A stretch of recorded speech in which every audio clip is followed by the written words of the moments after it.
Over a year into the COVID-19 pandemic, the pressing question remains, when do we return to the classroom and how do we do it? As debates rage across the state of Pennsylvania and the country, school districts everywhere are coming up with solutions for how to return to the classroom safely. John Callahan is the Chief Advocacy Officer for the Pennsylvania School Boards Association, and he joins us today to break down those questions and more. That's all coming up right here, right now. I'm Sam Chen, and this is Face the Issues.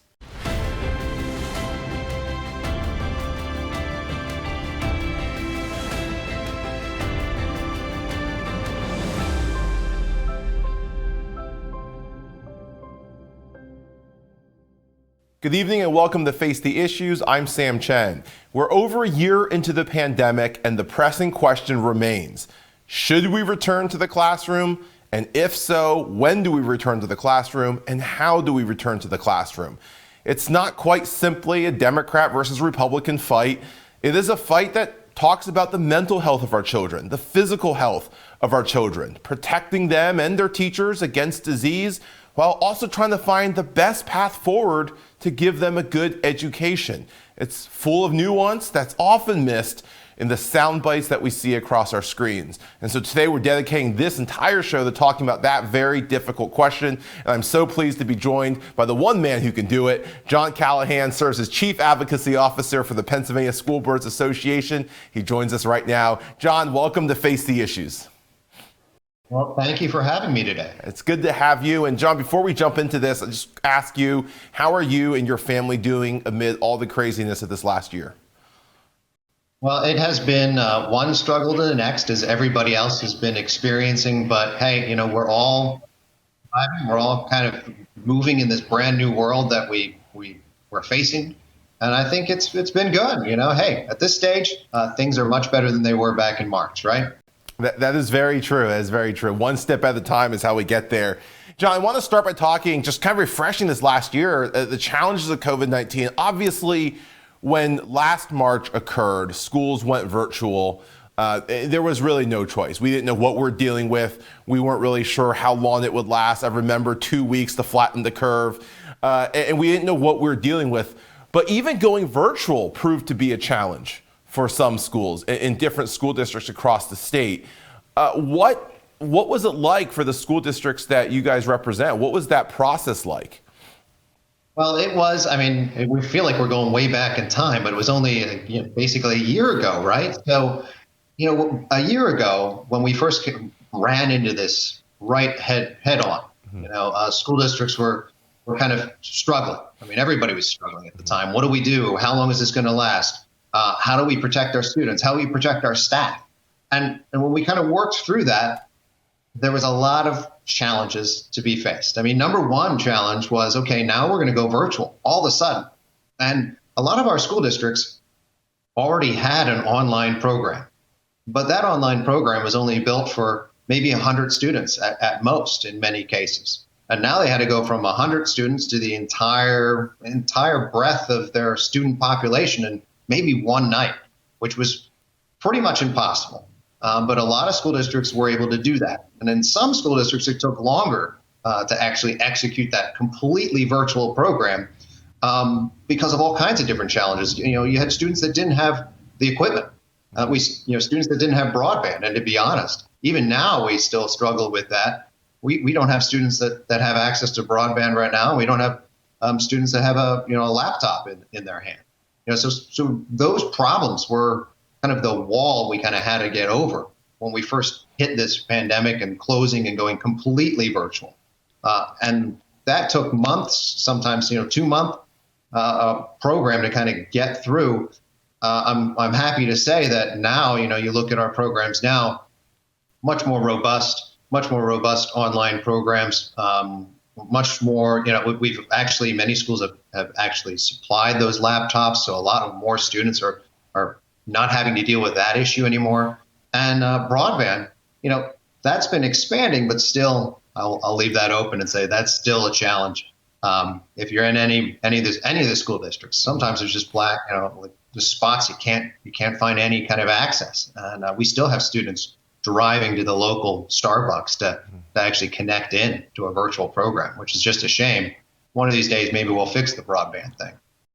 Right. And one of the other challenges that arise, especially with K through 12, so many of the different school programs and after school programs, and for we talk about the mental health capacity of our students and being with their friends, whether playing a sport or being part of the band, but also in some areas for students who might be in poor communities, this is where they can go after school. These are after school programs that provide them a place to go if they may not be able to go home right away, or they may not have something to go home to. And of course, also the lunch program, and for students who are part of that free lunch program. How was that impacted amid all that happened during this pandemic?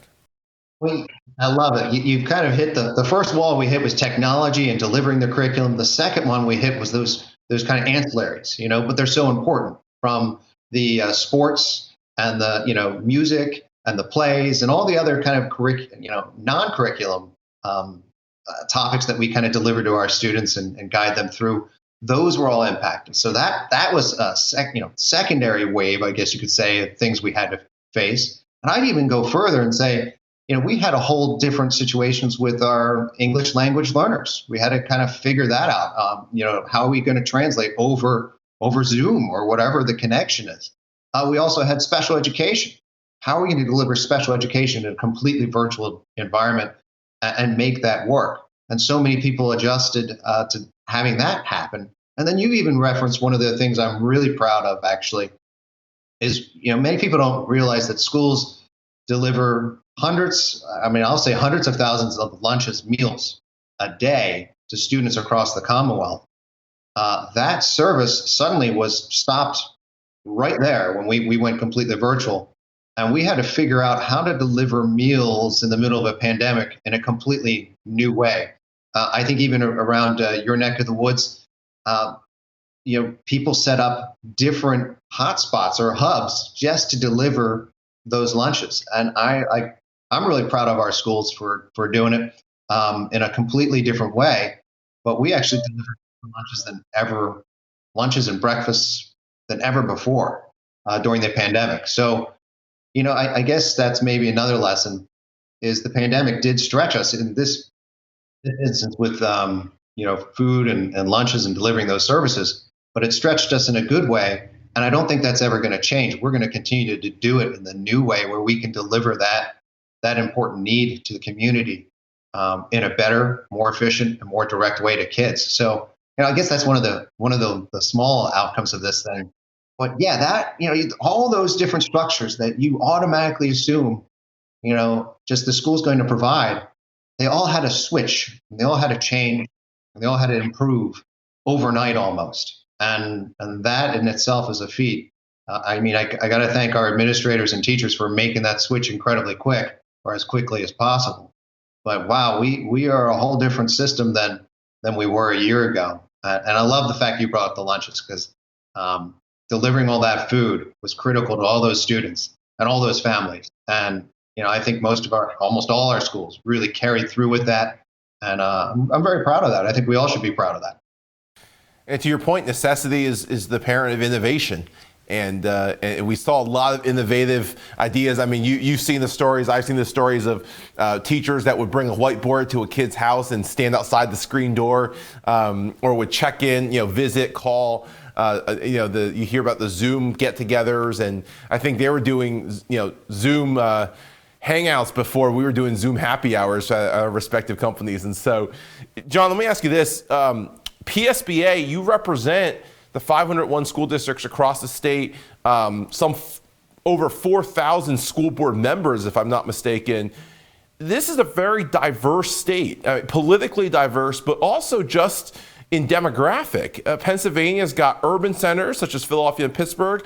It has suburban centers where we are here in the Lehigh Valley, and then it has a lot of rural areas as well.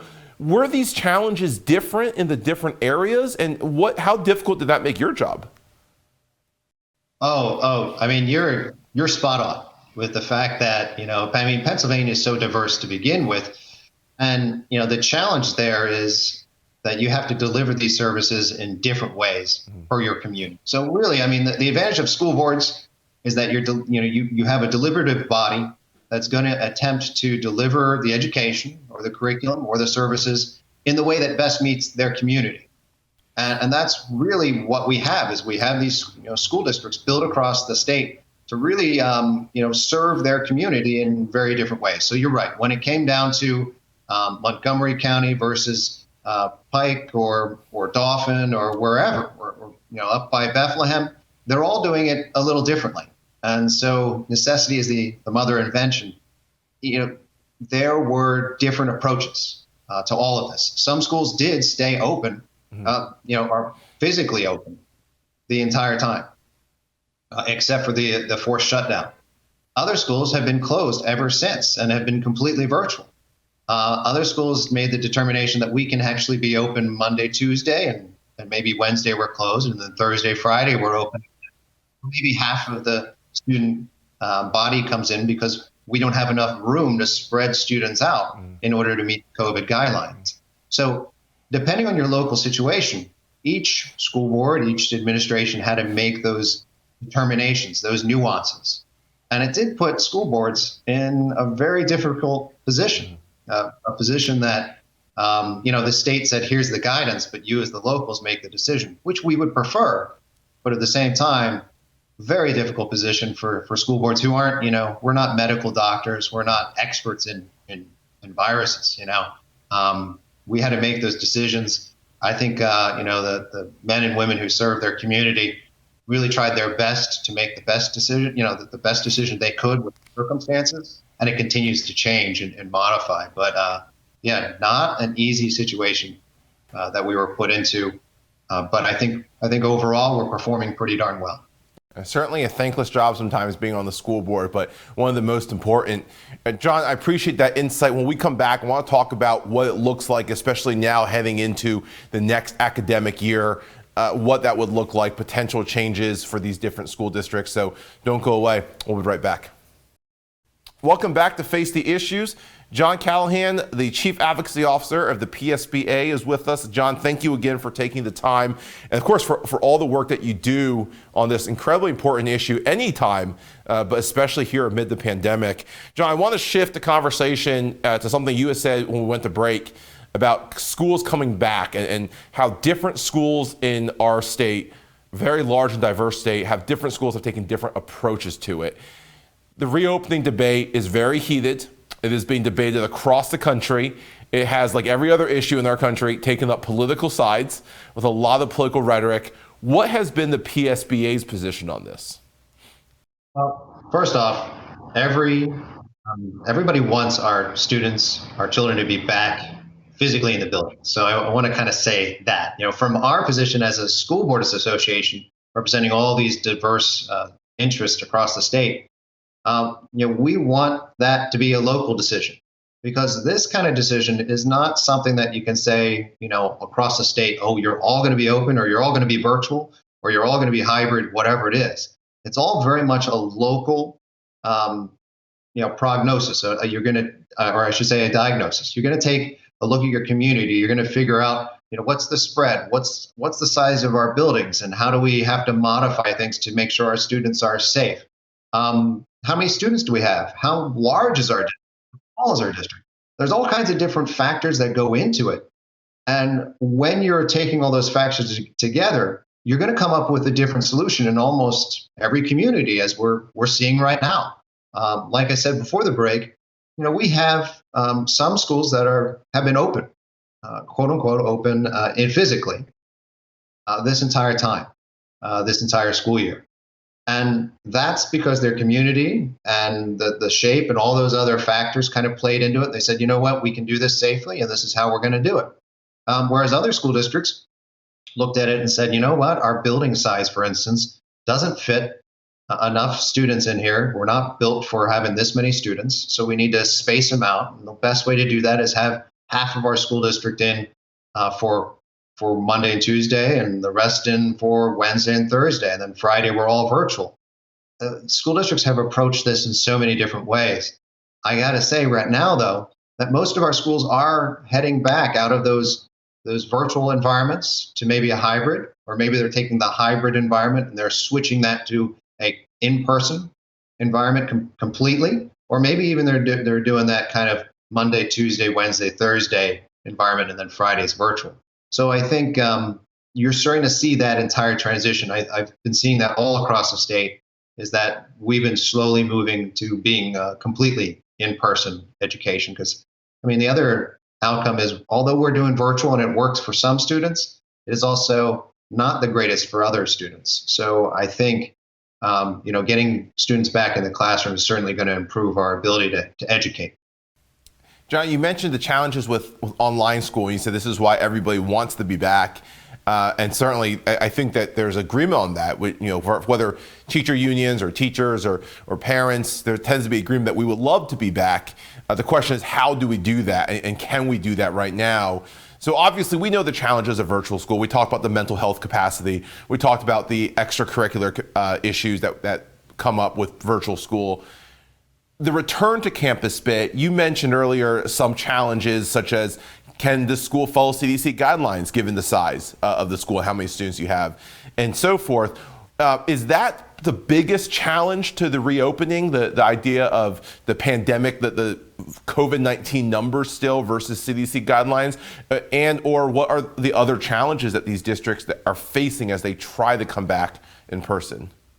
You have both the CDC guidelines, and then you also have the state guidelines, which pretty much match up with each other. And they are all about the COVID and how it spreads in your community and how much spread and how you can mitigate that within your school building. And also how if you are in person, what happens when you have an infection and how much of that you can sustain within a building. And then what you have to do in that case. It's all based on the virus itself, and protecting students. So overall, I mean, that's the main concern and that's the main challenge. And it is, again, putting those pieces together, those different factors, from your building size, how far apart your students can be, what's the best thing for your community versus the spread, about how many students you can have in the building at the same time and how that works.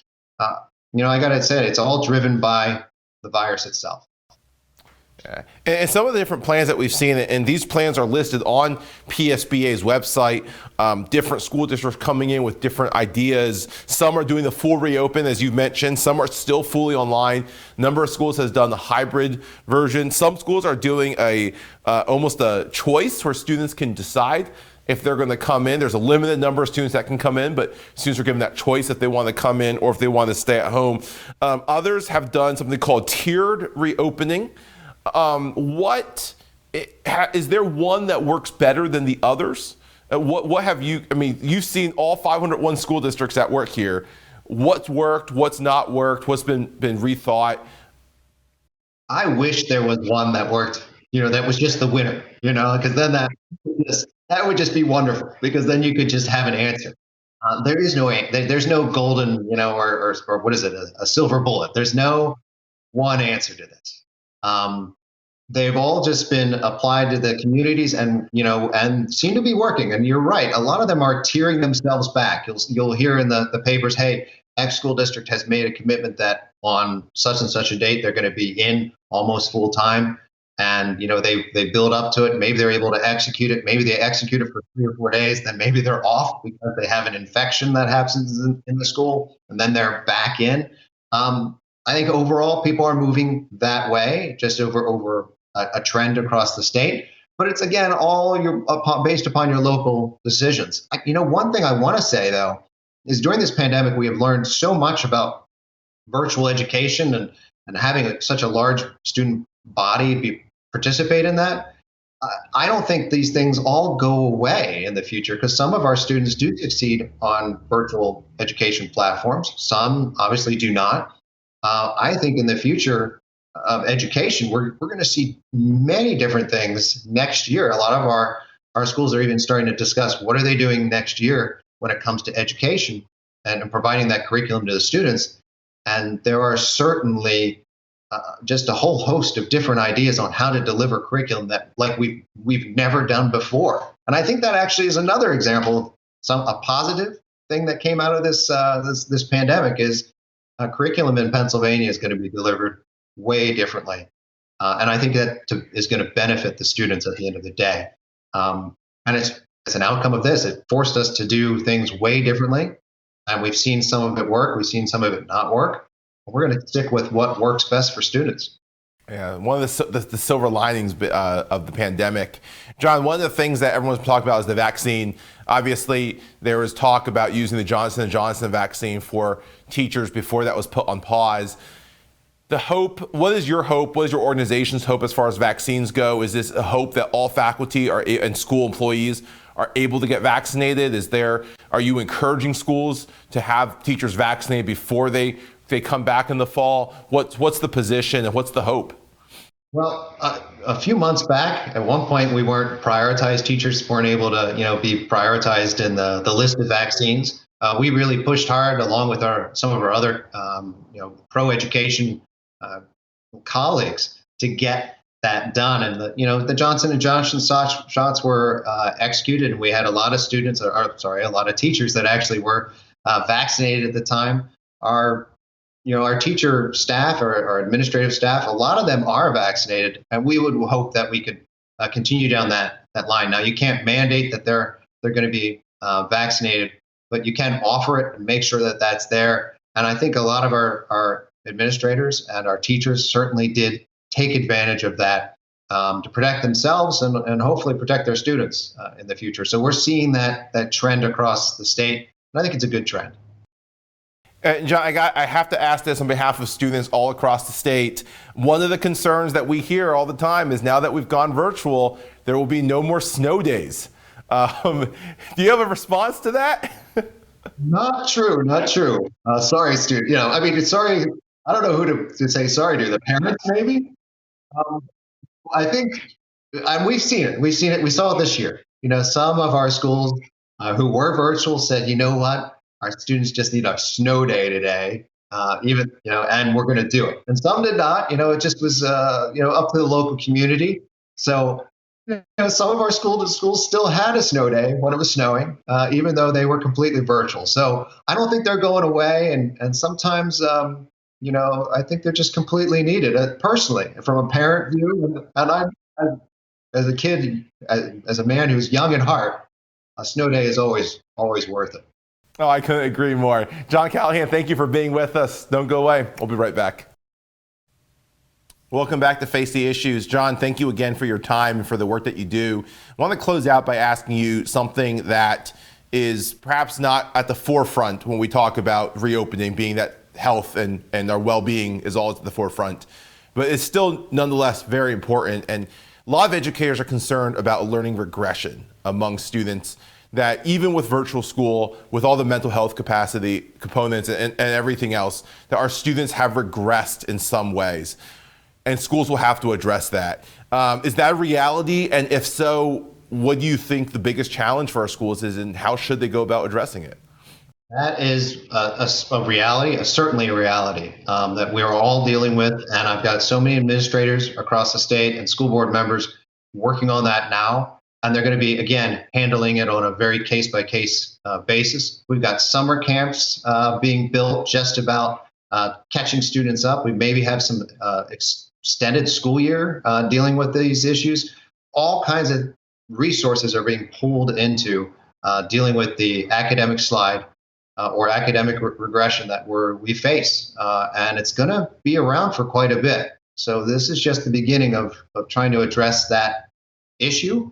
And it's just going to be a struggle for maybe 2 or 3 or 4 years. And you say 2, 3, or 4 years. That's someone's high school career right there. And obviously, the older we are, and I teach at the community college myself, there's ways that we can catch them up faster. And when you're younger and you're learning building blocks of math and reading and so on, that could be very difficult. And if we're taking a few years, this is half of someone's elementary school career or their high school career.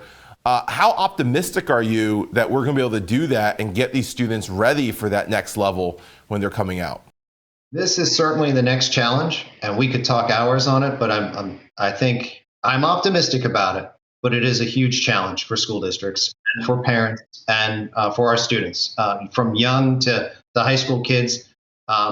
different challenges all there, but our school districts are very aware of it, and we're making the plans and we're making the investments that need to be done in order to actually address the slide that we've experienced.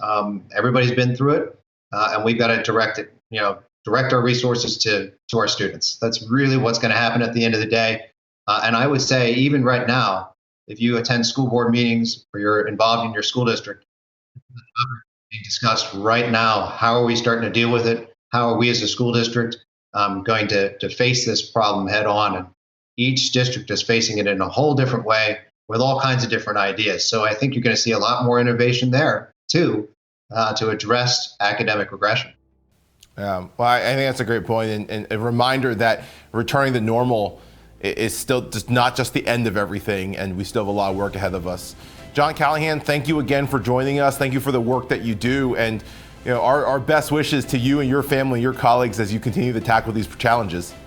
Thank you.